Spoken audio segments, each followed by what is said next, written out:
Number the Stars, Chapter 17. All this long time.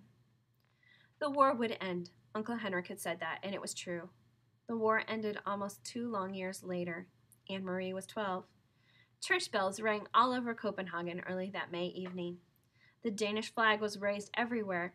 People stood in the streets and wept as they sang the national anthem of Denmark.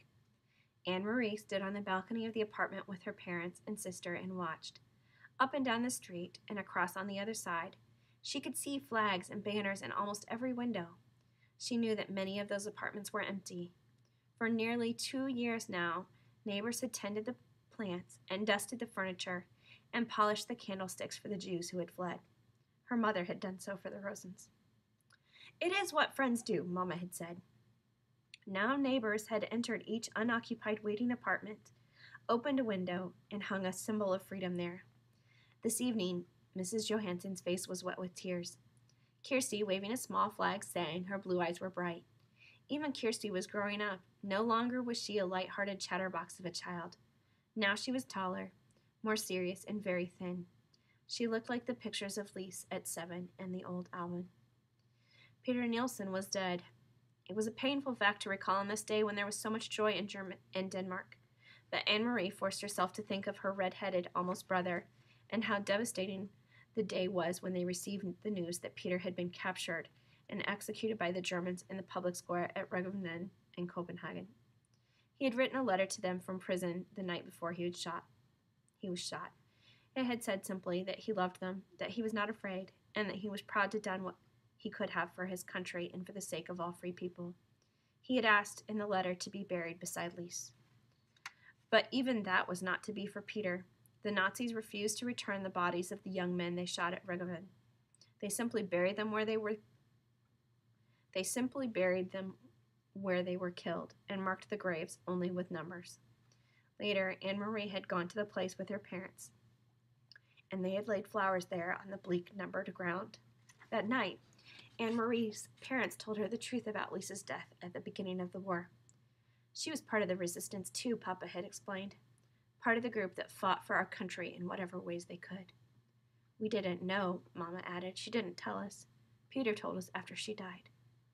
"Oh, Papa," Anne Marie cried. "Mama, they didn't shoot Lise, did they? The way they did Peter in the public square with people watching?" She wanted to know it all, but she wasn't certain that she could bear the knowledge. But Papa shook his head.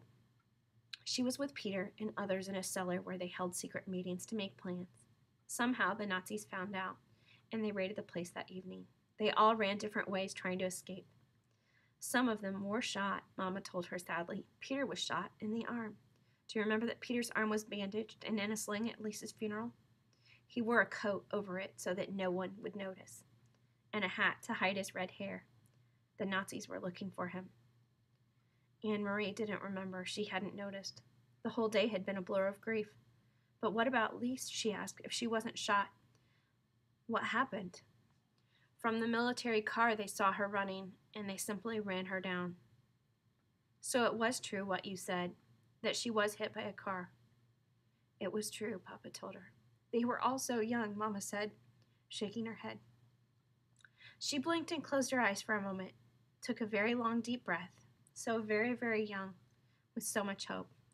Now remembering Lise, Anne Marie looked down from the balcony into the street. She saw that below, amid the music, singing, and the sound of church bells, people were dancing.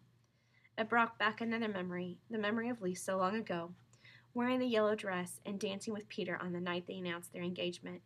She turned and went to her bedroom, where the blue trunk still stood in the corner, as it had done in all these years. Opening it, Anne Marie saw that the yellow dress had begun to fade, and it was discolored at the edges where it had lain so long in folds. Carefully, she spread open the skirt of the dress and found the place where Ellen's necklace lay hidden in the pocket. The little star of David still gleamed gold. "Papa," she said, returning to the balcony where her father was standing with the others, watching the rejoicing crowd. She opened her hand and showed him the necklace. "Can you fix it?" "I've kept it all this long time." It was Ellen's. Her father took it from her and examined the broken clasp. He said, "Yes, I can fix it. And when the Rosens come back home, you can give it back to Ellen. Until then," Anne Marie told him, "I will wear it myself."